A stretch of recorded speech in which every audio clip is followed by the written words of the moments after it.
Welcome to Book Time with Ryan. I am Ryan, and today I'll be talking about Superboys!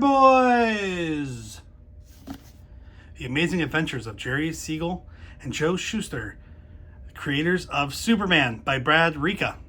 Ricca or Ricca? Why am I always so bad at names? I don't know. I've had this book for a number of years, and I finally read it. Why did I read it? Because I went to see Superman 2025 in theaters. And 5 stars. I loved it. I loved it.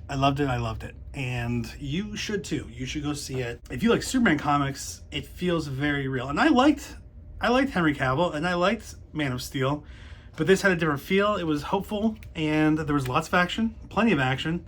I felt like Crypto, the dog, was very dog-like in its disregard for human bodies. Acted a lot like Sammy, our dog. So I loved it. I saw it twice, and I got this sweatshirt after the first time. It was just so great. But I've loved Superman for basically my entire life.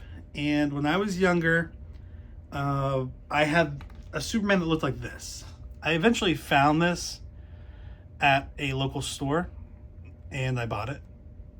But I had this toy, and I played with this all the time. Now, this one, I think, is either a year older or a year younger than the one I had. The one I had, it had a magnet on the inside, and you had a kryptonite ring. And if you held it up to him, he would pull away from it.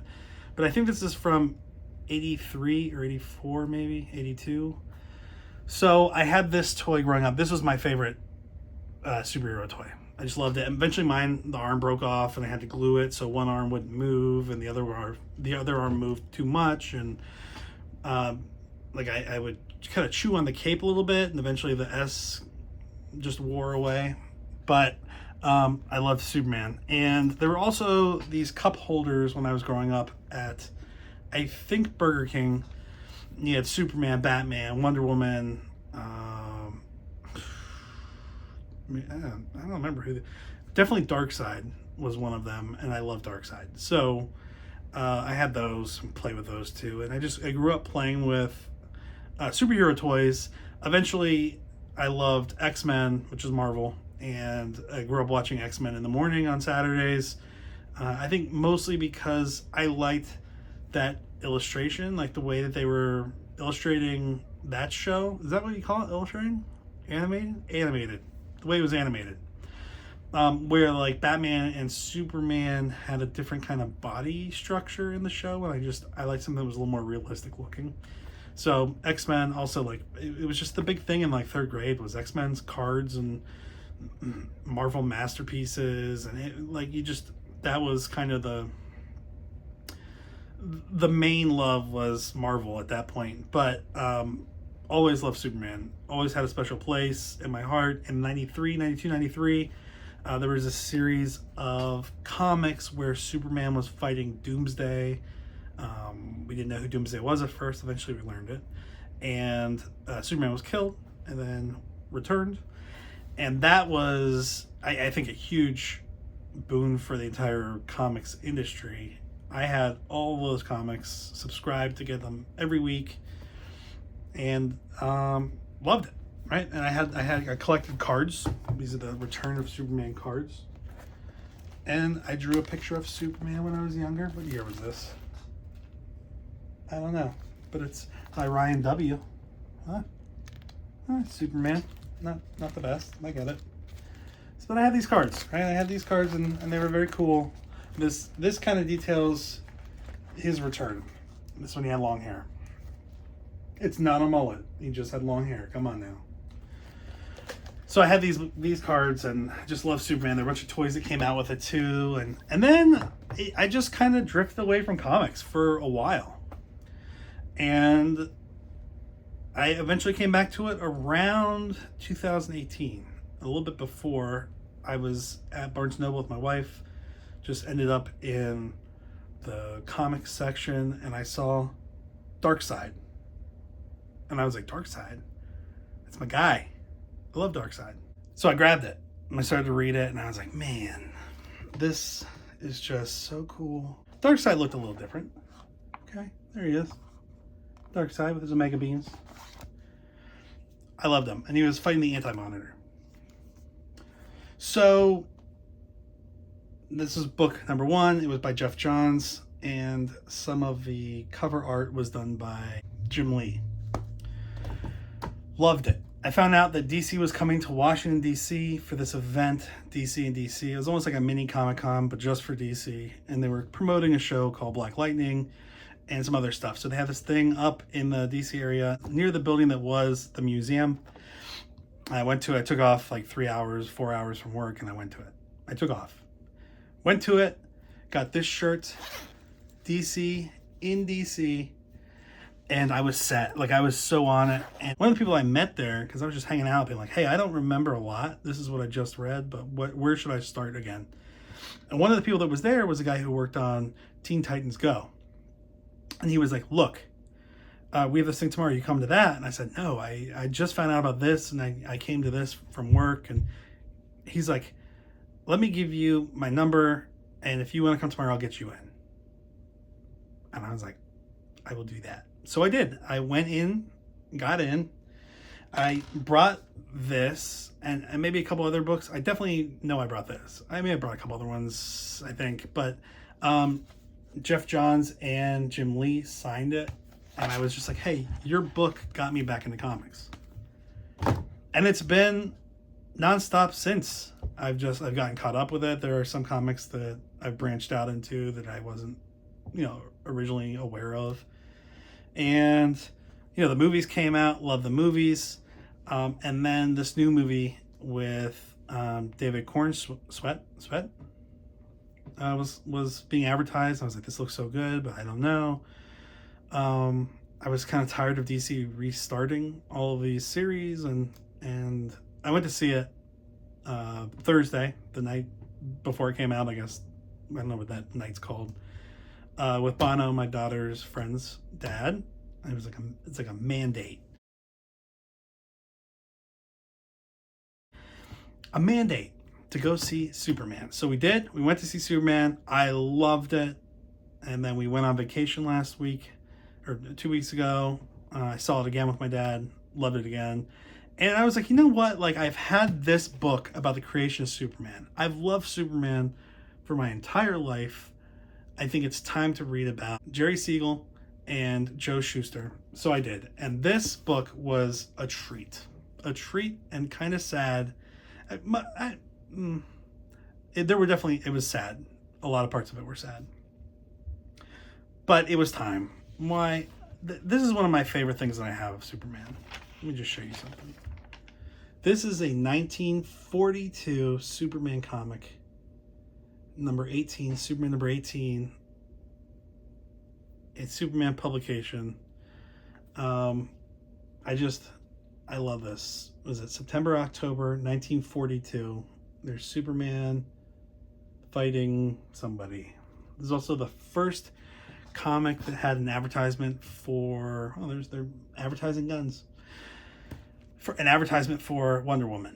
So this is one of my prized possessions, and it's cool. So I started reading this book, and it does a great job. It really follows the arrival of Siegel and Shuster's families to the new world, to the United States from Russia, in areas that were occupied by Russia and Lithuania, and where their families settled, Canada, Ohio. Eventually they were both in Ohio, and they didn't know each other for a long time, but they were both kind of, I don't want to say nerds, but nerds. They were both not great with ladies. Jerry was the talker. Jerry was the writer. He's the one that wrote Superman and came up with Superman mostly. And Joe was the artist. Joe had poor eyesight. He had glasses. And he was the one that created those early illustrations that really had that Superman look, including the one that's on my thumbnail. The one that is on the #1 Action Comics. What's very cool about this book is we follow Jerry and Joe when they're kids at Glenville High School, and they are writing for the Torch or illustrating for the Torch. They become friends. They have these ideas of being in comics. There aren't superhero comics really at this point. There's John Carter, Mars, there is Dick Tracy, and the Shadow, but there's no like superheroes. But they were really into sci-fi and mysteries, kind of noir stuff. So they knew that if you had comics in newspapers, you could make some good money. And that's what they were trying for forever. You didn't really have like a true comic book industry yet. They had like pulp magazines. The pulp was just, they were called pulp magazines because of the kind of paper that they were pronounced cheap paper, easy to do, black and white. But they had nice covers that would attract people to grab them, and then they were black and white. So they started trying, and they submitted so many different ideas and stories to every publication they could find, and all these sci-fi magazines and pulp magazine producers, and they just couldn't land anything. And this went on for years. They were kind of desperate, and they had other jobs, and they weren't doing well money-wise. They were living with their family still. Eventually, they started working for somebody, and they were making basically like money per page or per panel or something like that. That got bought out. They had this idea that had been developing over the years for a Superman, and the book talks about all these other these side projects that helped develop Superman and evolved their initial idea of Superman into what we eventually knew as Superman. So they submit these ideas. Eventually they're like, hey, we want to use Superman. We need you to do all this stuff to make it happen and sign this deal with us. The deal was for $130 for all the rights to Superman. And they did it. They started doing Superman. Then they started to realize, because it was an instant hit, they started to realize that they were not making the kind of money off of this that they could if they had not signed away all their rights to the guys who were at National, which was the precursor to DC Comics. So they kind of pushed back, and they would ask for raises, and sometimes they would get them, but they knew that if they pushed too hard, they could lose it and have no access to Superman. So over the years, they would have more or less access to making Superman. And you kind of follow their personal lives too, and how those personal lives developed, and new people in their lives helped them or hurt them in this process. I mean, over the years, there are a number of lawsuits trying to get some rights back to the character. Not just Superman, but also Superboy and other things they had done. And the people at the comics company were making millions. And Jerry and Joe were destitute. They were in really bad shape. And eventually it kind of came out. And by the time that it really came out, comics had blown up. Marvel was on scene. They were doing the hip stuff in the 60s, 70s, and 70s and 80s. And there was this huge community. And one of the things that people objected to was that everyone knew Superman. Superman was really the first big name. Everyone knew him, but they didn't really know his creators. And when they found out the creators were poor and had piles of debt and were being treated poorly by the company, they rallied to the support. Eventually, they got some extra pay that would help them through the year, and then more, and then less, and the company would fight back. And one of the big things was making sure they got credit. So if you watch or see any Superman stuff now, you'll see Superman was created by Jerry Siegel and Joe Shuster.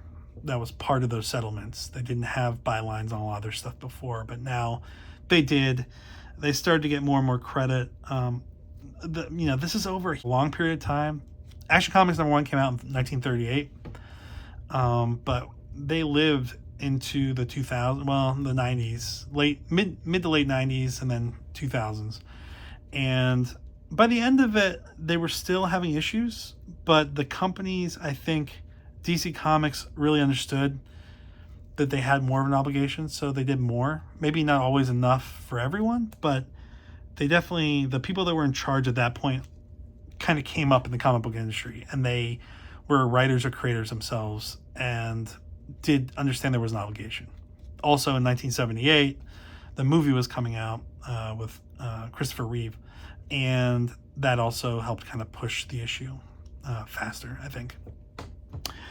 And that's where we are today. Really, we kind of went through the death of Superman, which happened the year after I think Jerry died, or Joe died. Joe didn't have any kids. Jerry had some kids. Jerry's house is still standing, the apartment that Joe lived in. Joe didn't have as much money as Jerry. There's a fence there with all these Superman pages from, I think, Action Comics #1, which is the most expensive comic ever. I would love to have that. And Superman's such a special character that it was really cool to be able to read about the creation. And it's not all good news, right? There's a lot of sad stuff in this book, but there's a lot of stuff that they kept true to Superman. Superman's fictional life was not an easy life, and neither was the creation of Superman or the lives of the co-creators of Superman, Jerry Siegel and Joe Shuster. So I think this does a nice job of giving them the credit and helping you understand what they really went through, how much of their lives, Joe and Jerry's lives, are included in that character, and just what a battle it's been over the years to make sure they got the credit and some of the money they deserved from the comic. And yeah, so people like me could appreciate it, 60 years later, 55 years later, and collect comics that are pretty old. Not 100 years old yet, but old. So that's it. That's today. I am going to read another book about, I think it's about Joe Shuster. Right now I'm reading something else, but yeah, Superman, DC Comics. And if you haven't seen Superman, go see it. I love it. Go see it. Keep an open mind. But there's a lot of hope there. I don't know where this whole woke thing came from. He's just trying to be a good person. That's pretty respectable, I would think. So check it out. Man, thanks for being here. Have a good one. Oh, check this out. It's me. It's still Ryan. I know. See? Same person. Probably confusing. If you go see the movie, you'll understand a little bit of how Clark Kent can disguise himself when he's not Superman. That's it. Thanks. Have a good one. Bye.